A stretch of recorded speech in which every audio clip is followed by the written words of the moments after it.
మహేష్, మాది నడివాడ గ్రామం. వెనకటి నుండి కూడా ఎట్లా అంటే ఊరుకు చెరుపోవడాలు యాక్సిడెంట్ లాంటివి ఇట్లాంటివి అయినప్పుడు వెనకటి నుంచి ఎట్లా అంటే ఊరుకు ఒక పీడ లాంటిది వచ్చింది, ఇట్లా చేనేస్తుంది పోవాలి అనే కాన్సెప్ట్తో బయట వంటలో పోయేది.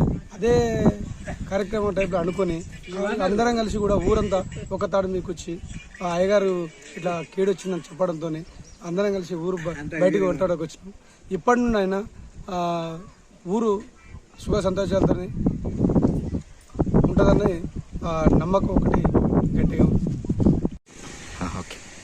నడివాడ మాజీ సర్పంచ్ నేను.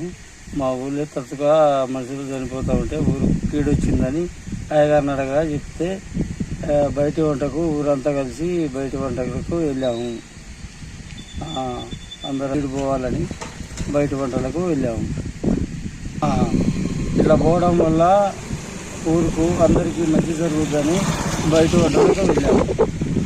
అందరూ కూడా వనభోజనాలు పోవడం వల్ల పిల్లలు ఎవరు రాలేదు, ఈరోజు అటెండ్ కావలేదు. నిన్న సాయంకాలం చెప్పారు పిల్లలు పేరెంట్స్ కూడా, సార్ మేము ఈరోజు వంటకి వెళ్తున్నాం 13వ తారీఖు, పిల్లలకు సెలవు ఇవ్వండి అంటే బడిబాట కార్యక్రమంలో భాగంగా సెలవు ఇవ్వడం కుదరదమ్మా, మీరు వెళ్తే వెళ్ళింది వంటకు. పోయి వచ్చినాక పిల్లల్ని పంపిస్తానంటే 2 పిల్లలు మాత్రం పంపించారు. నేను మా స్కూల్లో మేడం స్టాఫ్ ఇద్దరం అటెండ్ అయినాం, ఇద్దరం ఉన్నాం ప్రజెంట్ స్కూల్.